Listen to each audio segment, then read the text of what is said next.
Last video में हमने इस चैनल पे हिस्ट्री के one of the most biggest serial killer के बारे में बात किया और सच कहूँ तो उस केस को इन्वेस्टिगेट करते टाइम मेरे दिमाग में बस एक ही चीज घूम रहा था दैट इससे ज्यादा बिजार और हॉरिफिक चीज क्या ही हो सकता है। Until I saw today's case. 2004 Vancouver. Imagine तुम अपने फैमिली के साथ रात को डिनर कर रहे हो एंड एवरीथिंग सीम्स नॉर्मल जैसे कि हर रोज होता था। लाइक तुम एक दूसरे से मजाक मस्ती कर रहे हो, मम्मी पापा अपनी तरह टीवी देख रहे हैं, but all of a sudden TV का चैनल कट होके वहाँ के लोकल पुलिस अथॉरिटी से एक स्पेशल ब्रॉडकास्ट किया जाता है that if you are eating pork meat immediately stop that। और अगर तुम्हारे फ्रीजर में पोर्क मीट पड़ा हुआ है तो उसे जितनी जल्दी हो सके लोकल अथॉरिटीज के पास सबमिट करो क्योंकि उसमें ह्यूमन फ्लैश मिक्स किया गया है।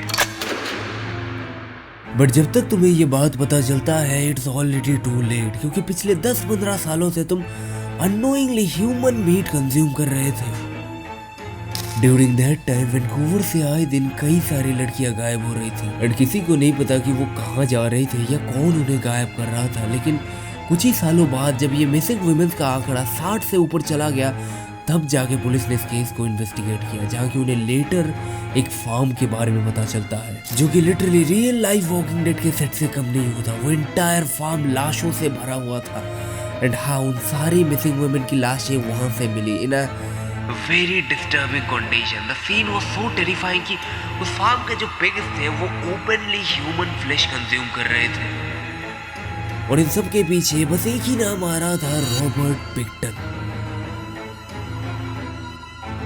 So hi, I'm Raj and the author of this case and welcome you to the second part of uncovering history's most disturbing serial killer। अगर तुम्हें इस वीडियो के कोई भी स्पेसिफिक पार्ट को अच्छे से देखना है या कुछ भी स्किप करना है तो डिस्क्रिप्शन में टाइम स्टैम्प दिया हुआ है जिन पर कि तुम क्लिक करके इस वीडियो को आगे पीछे करके देख सकते हो। By the way let's start with today's case. Robert Pickton जो कि शहर से तकरीबन 30-35 किलोमीटर दूर एक बहुत ही आइसोलेटेड फार्म पे रहता था जहाँ की उसने इतने हॉरिफिक काम किए थे। ये केस इतना बिजार था कि तब के टाइम में पुलिस वालों को $70 मिलियन से भी ज़्यादा लग गए इस केस को अच्छे से इन्वेस्टिगेट करने में, क्योंकि रॉबर्ट कोई नॉर्मल तरीके से मर्डर नहीं करता था। उसने अपने विक्टिम्स के बॉडीज को ग्राइंड करके अपने फार्म के एनिमल्स को खिला देता था एंड जैसे जैसे पुलिस उस फार्म को और एक्सप्लोर करे जा रही थी उन्हें एक के बाद एक डिस्टर्बिंग चीजें मिले जा रहा था। But the question is why he did all this, जिसे कि समझने के लिए हमें रॉबर्ट के बचपन में जाना पड़ेगा। रॉबर्ट विलियम पिक्टन जिसका जन्म होता है 1949 में, वो अपने परिवार का सबसे बड़ा एंड रिस्पॉन्सिबल बेटा होता है जिसकी परवरिश एक बहुत ही आइसोलेटेड फार्म पे की जाती है जो कि उसी की ही फैमिली ओन करती थी।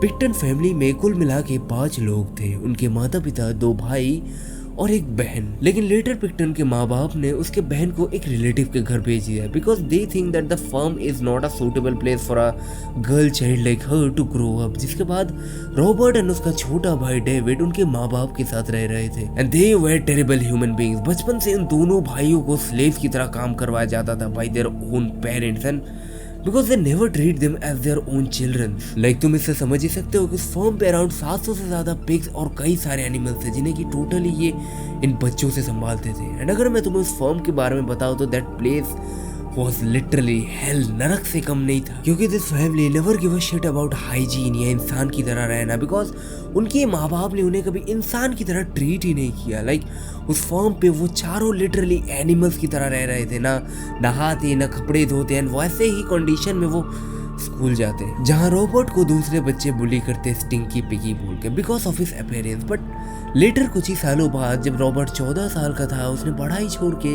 एक मीट शॉप में काम करना शुरू कर दिया as a butcher and for the past 7 years वो वहीं पे काम करता रहा, जिससे कि उसकी जो बुचरिंग स्किल थी वो काफी स्ट्रांग हो चुकी थी जिसका कि आगे चलकर कई सारी लड़कियां शिकार बनने वाली थी।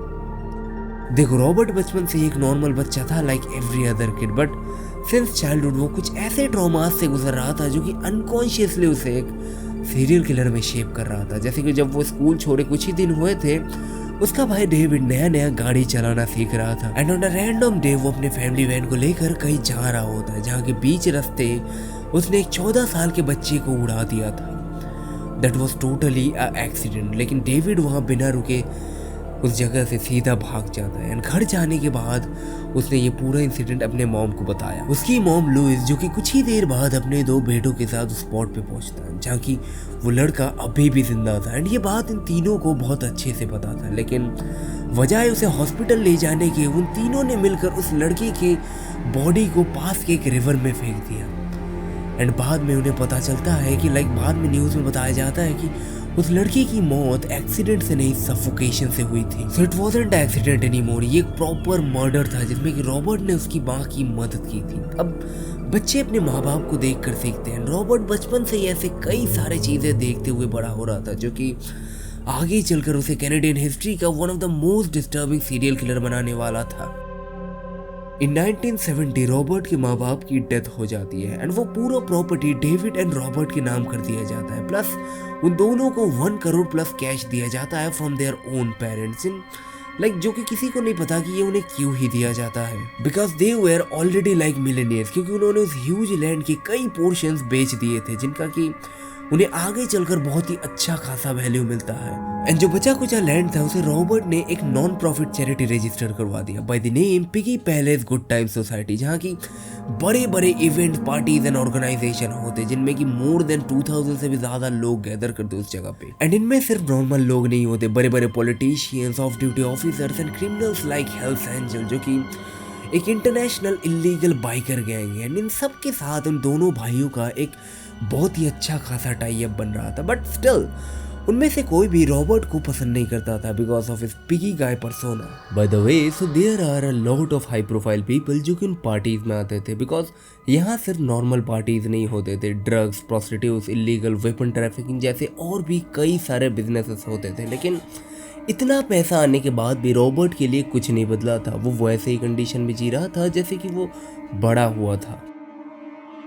वो स्टिल हर रोज अपने फार्म पे काम करता, लोगों को मीट सेल करता। अब there are certain body parts in animal जिन्हें की कंज्यूम नहीं किया जा सकता, सो रॉबर्ट उन्हें वेस्ट करने की जगह एक रेंडरिंग प्लांट पे दे आता। अगर तुम्हें नहीं पता कि रेंडरिंग प्लांट क्या है, तो बेसिकली वो एनिमल्स के वेस्ट बॉडी पार्ट्स को कन्वर्ट करता है into cosmetic products through a chemical procedure. अब ये रेंडरिंग प्लांट जो था वो लोकेटेड था वैंकूवर डाउनटाउन ईस्ट साइड में, जहाँ की रॉबर्ट बहुत ही फ्रीक्वेंटली जाता था। And over the period of time वो उस जगह से बहुत ही फेमिलियर हो चुका था। वैंकूवर का जो डाउनटाउन एरिया था उसके बारे में अगर मैं तुम्हें बताऊँ तो मानो वो जगह रॉबर्ट जैसे लोगों के लिए एक ड्रीम प्लेस जैसा था, जहाँ की चारों तरफ prostitutes, drug addicts and homeless people से भरे हुए थे।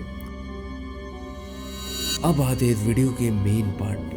रॉबर्ट डाउनटाउन के लोकल प्रोस्टिट्यूट्स को टारगेट करता है, स्पेशली वल्नरेबल वुमेन्स को, जिनके गायब होने पर किसी को कोई भी फर्क ही नहीं पड़ेगा, जहाँ की वो उसे मनी, ड्रग्स एंड अपने फार्म पे होने वाले उन ह्यूज पार्टीज का ऑफर करके अपने साथ उस फार्म पे ले जाता। And the journey was too long, about 35 kilometre. तो पूरे जर्नी के पीरियड में रॉबर्ट अपने कार में एक बहुत ही चिल सा वाइब मेंटेन करता, जहाँ की वो एक दूसरे से मजाक मस्ती करते and acted like normal. But जैसे ही वो उस फर्म पे पहुंचता उसका एंटायर पर्सनैलिटी चेंज हो जाता था।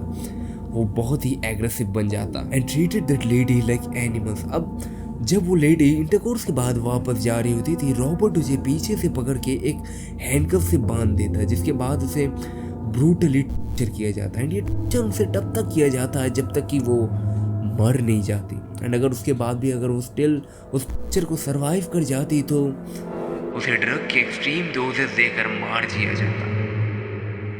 बट असली गेम तो उसे मारने के बाद ही शुरू होता। रॉबर्ट अपने विक्टिम्स को ठीक वैसे ही ट्रीट करता जैसे कि वो उस मीट शॉप में उन एनिमल्स के साथ करता है।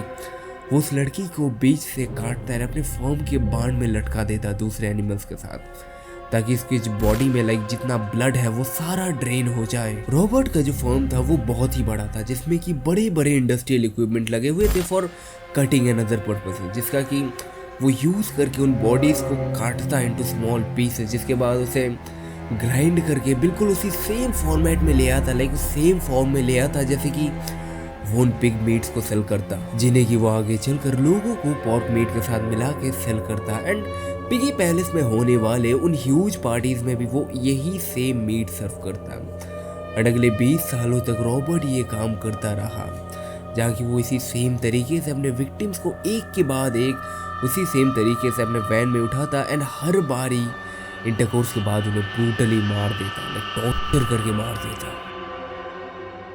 लेकिन कुछ ही साल बीतने के बाद ये बात धीरे धीरे फैलने लगी कि कोई ऐसा है जो कि इन लड़कियों को गायब कर रहा है। एंड ये बात कई बार पुलिस को भी बताई गई, लेकिन मिसिंग रिपोर्ट लिखाने के जगह वो इन केसेस को कभी सीरियसली नहीं लेते थे, because they were prostitutes and also drug addict. So इसीलिए उनके केसेस को कभी सीरियसली नहीं लिया जाता था। आगे जाकर तुम देखोगे कि पुलिस वालों को ऐसे कई मौके मिले जहाँ कि वो इजीली रॉबर्ट को पकड़ सकते थे, लेकिन उनकी ये लापरवाही की वजह से रॉबर्ट वहाँ पे खुला घूम रहा था एंड एक के बाद एक विक्टिम्स को मारे जा रहा था।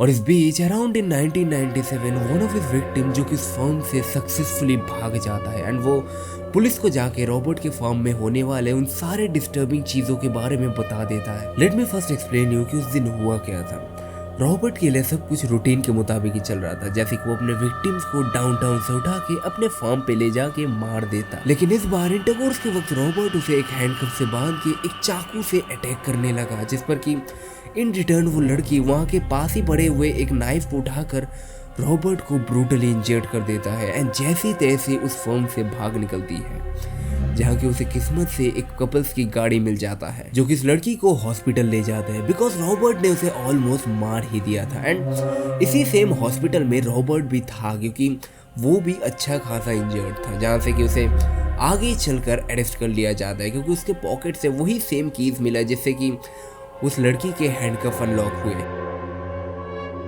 लेकिन पुलिस के हाथ इतना स्ट्रॉन्ग एविडेंस लगने के बाद भी वो रॉबर्ट को छोड़ देता है, क्योंकि सिंपली रॉबर्ट ने उनसे कहा था कि वो लड़की उनसे पैसे छीन के भागने की कोशिश कर रही थी एंड तब जाके ये हादसा हुआ। एंड मैंने तुम्हें पहले भी कहा था पुलिस इन लड़कियों से रिलेटेड मुद्दों पे इतना ज़्यादा गौर नहीं करती, लाइक इंटरेस्ट नहीं दिखाती, इसीलिए रॉबर्ट को छोड़ दिया गया because they were drug addict. So वो एक रिलायबल सोर्स ऑफ विटनेस नहीं हो सकती। और ऐसे कई सारे अपॉर्चुनिटीज पुलिस को मिली, बट हर बार उनकी इन लापरवाही की वजह से रॉबर्ट खुला घूम रहा था।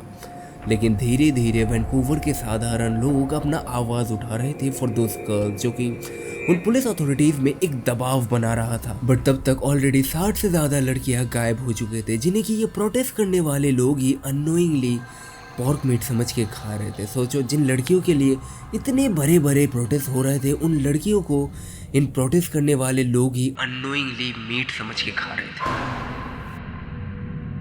अब मैं तुम्हें बताता हूँ कि रॉबर्ट फाइनली पकड़ा कैसे गया। देखो, रॉबर्ट और भी कई सारे इलीगल बिजनेसेस का साथ इन्वॉल्व था, जैसे कि ड्रग डीलिंग, वेपन ट्रैफिकिंग, जो कि उन पार्टीज के नाम पे बैक स्टेज होता था। एंड ऐसे ही 2002 में पुलिस के हाथ एक सर्च वारंट लगता है, जहाँ की उन्हें रॉबर्ट के फर्म की तलाशी लेनी थी, क्योंकि वहाँ पे मल्टीपल टाइम्स इलीगल वेपन्स होने का रिपोर्ट किया गया। एंड जब उन्होंने उस फर्म की तलाशी ली, उन्हें बहुत सारे अजीब चीज़ें मिली। एक 22 कैलिबर रिवॉल्वर जिसके बैरल में एक ड्रिल पाया गया था, जो कि किस पर्पज से यूज़ किया होगा तुम समझ ही सकते हो। एंड पुलिस को उस फार्म से कई सारे उन मिसिंग लड़कियों के कपड़े मिले थे। एंड इनमें से सबसे बड़ा एविडेंस जो उनके हाथ आया वो था एक इनहेलर, जिसके ऊपर एक नाम लिखा हुआ था, जो कि तुम स्क्रीन पे अभी देख ही सकते हो, जो कि उन्हीं मिसिंग वुमेन्स में से एक थी, जो कि लास्ट ईयर ही गायब हुई थी। एंड इन सब के बाद रॉबर्ट को फाइनली अरेस्ट कर लिया जाता है, but for having illegal weapons in his property. लेकिन पुलिस को रॉबर्ट के फार्म से उन मिसिंग वुमेन से रिलेटेड ऐसे कई सारे तगड़े एविडेंस मिले थे, जिसके बाद उन्होंने फिर से उस फर्म को अच्छे से इन्वेस्टिगेट करने के लिए एक वारंट निकलवाया, जिसके बाद वो जो